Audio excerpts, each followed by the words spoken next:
한동훈 전 비상대책위원장은 거대 야당에서 어떻게든 재판을 지연시켜 형사 피고인을 대통령 만들어 보려 하는 초현실적 상황이라며 자기 범죄로 재판받다가 대통령 되면 그 형사 재판은 중단되냐고 비판했습니다. 네,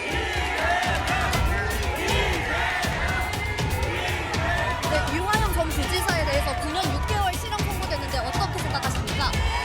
방북 비용이라는 점이 인정됐는데 여전히 대표님과 상의 없이 진행된다는 입장이십니까?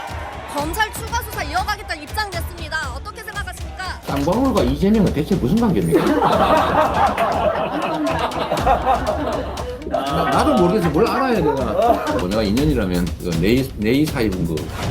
대표님 방북 자금 관련해서 이화영 후지사에게 보고받으신 적 없으십니까? 참 소설 가지고 자꾸 그러시는 것 같아요.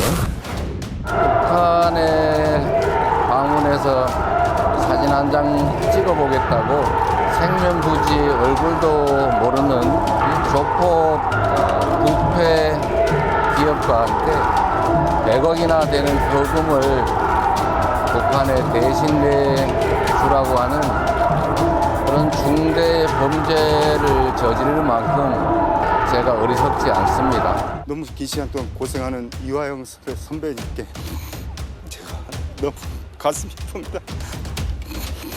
이상입니다.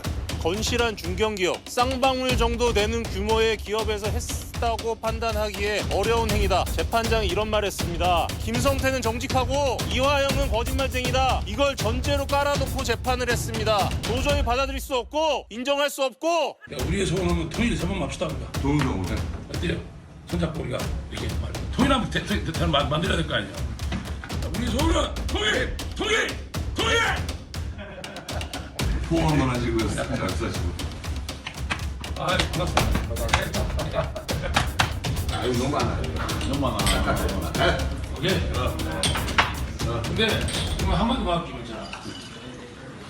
우리 형은 나보다 내가 한참 많이. 스마트팜 김성태 회장이 먼저 나서서 내가 스마트팜 비용 되겠다고 했습니까? 아니었거든요. 이화영 부지사가 경기도 부지사 되자마자 북한 넘어가가지고 김성애 만나가지고 그 김성애가 누구냐면요. 그 통일선전부 통일전선 책략 실장이었거든요. 김성애 만나서 북한에 필요한 게 뭐가 있냐 경기도가 도와주겠다. 그러니까 김성애가 스마트팜이 필요하고 거기에 500만 불 든다. 그러니까 이화영이 거기에 대해서 500만 불 주겠다라고 했던 거 아니었겠습니까? 그런데 경기도 의회를 통해 가지고 그 예산이 집행이 안 되니까 그러니까 여기저기 압박이 되니까 이화영이 김성태한테 부탁한 거예요. 어떻게 부탁했느냐? 500만 불 김 회장이 좀 처리해 달라고. 그게 언제였냐면 2018년 11월 달이었거든요. 만약에 김성태 회장이 대북 사업 내가 기다리고 있었다라고 하면 그 자리에서 그거 하지 않았습니까? 억셉트하지 않았습니까? 예. 그 자리에서 답 안 주고요. 김성태 회장이 고민하다가 2018년 12월 달에 그 단둥 가가지고 그때 안부수하고 리오남을 만났는데 북한의 리오남 만났는데 그 사람들한테도 또 설득 당해가지고 좋다 그러면 내가 부담하겠다 그렇게 해가지고 된 거 아니겠습니까? 그리고 난 다음에 이 돈이 쭉쭉쭉 넘어간 다음에 언제 넘어갔냐면은 2019년 1월하고 4월에 넘어갔는데 이렇게 4월에 넘어가니까 다 돈이 넘어간 이후인 5월 달에 어떤 일이 벌어집니까? 이재명 당시 경기도지사가 김영철이 어떤 사람이냐면요. 국가보위성 정찰총국장 출신이고 조선 아태의 위원장입니다. 그 김영철한테 공문 보내가지고 경기도 고찰단을 초청해달라. 왜? 스마트팜 비용 500만 불 보내줬으니까. 이렇게 이야기한 것들이 다 공문이며 국정원 문건이며 여러 가지 진술로 다 남아있는데 도대체 무슨 근거로 저렇게 김성태 회장이 단독적으로 쌍방울의 대북 사업을 위해서 이렇게 돈을 800만 불씩이나 보냈다고 이야기하는지 이해가 되지가 않는 겁니다. 예. 한동훈 위원장이 어제 헌법 84조 즉 대통령의 이 소추권 소추 문제 이걸 가지고 이제 의문을 제기했는데 오늘 답을 냈습니다. 자, 대통령 되기 전에 진행되고 있는 재판은 대통령 되어 나서도 계속 진행해야 하고 거기서 유죄가 나면 재선거를 해야 된다. 역시요 보니까 딱 상대방의 지금 아픈 부분 급소를 콕 찌르는 이런 전략에 있어서는 역시 한동훈 전 위원장이 굉장히 뛰어난 것 같습니다. 지금 이재명 대표가 여러 가지 재판을 받고 있잖아요. 그래서 지금 대북 송금 사건 이게 이제 끝났는데 지금 받는 혐의만 하더라도 일단 재판만 하더라도 3개가 진행되고 있습니다. 거기에 혐의만 하더라도 10몇 개가 넘는데요. 지금 보면 공직선거법 위반, 대장동, 백현동, 위례신도시, 성남FC, 위정교사 그리고 여기 대장동, 백현동, 위례 식당 성남FC는 지금 중앙지법 33부 여기서 하고 있고 자 공직선거법은 34부에서 하고 있고 위정교사는 따로 떼어내서 33부에서 하고 있고 이런데 여기에 이제 플러스가 되지 않습니까? 바로 이제 대북 송금이 이제 아마 기소가 되면 재판이 진행될 겁니다. 근데 본인 혼자를 제외하고 전부 다 지금 사법 처리를 받았어요. 김인석, 뭐 정진상, 김용, 뭐 그다음에 지금 이화영, 그다음에 뭐 이 거론되지 않는 많은 사람들 전부 다 유죄를 받았습니다. 단 한 사람 이재명만 지금 두고서 이 아직 형사적인 판단이 내리지 않는데.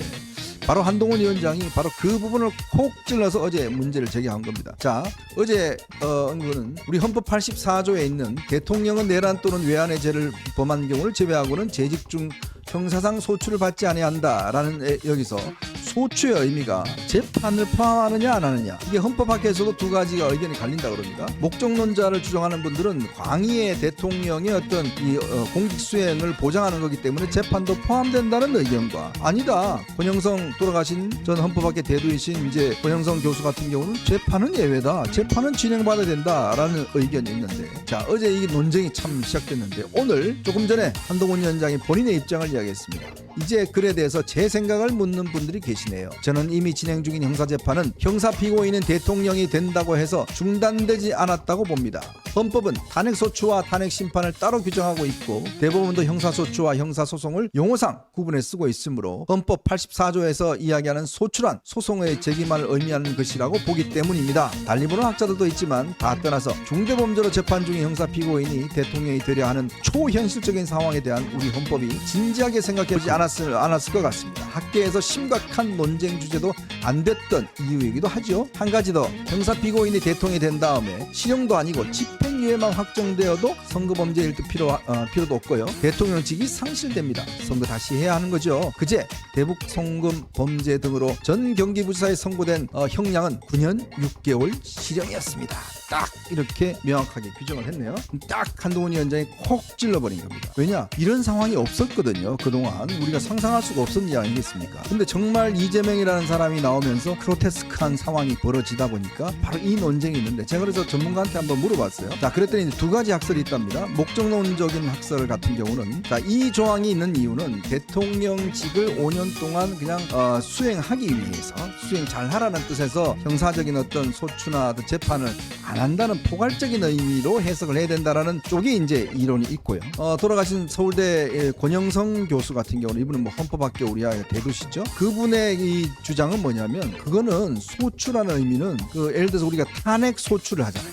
국회에서. 근데 탄핵 심판은 누가 하죠? 헌법재판소에서 합니다. 즉 소추는 할 수 없다는 거예요. 즉 재직 중에선 일에 대한 소추는 할 수 없지만 이미 진행되고 있는 재판 이거는 진행해야 된다. 왜냐? 이거는 일반 국민과의 형평성이 있습니다. 이 형평성이 있는 것이고 그리고 탄핵이라는 제도가 있잖아요.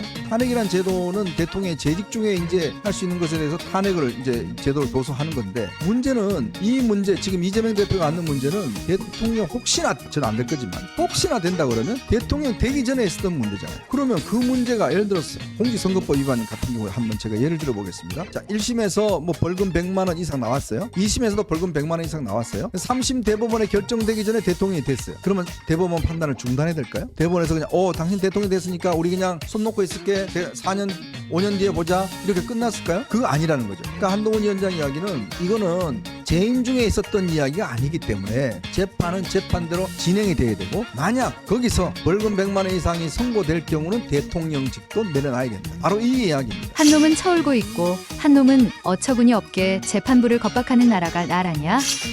정치한다는 놈들이 억지를 부리니 이 나라가 평온한 일이 있냐고. 제발 좀 각자의 자리에서 일 좀 하자.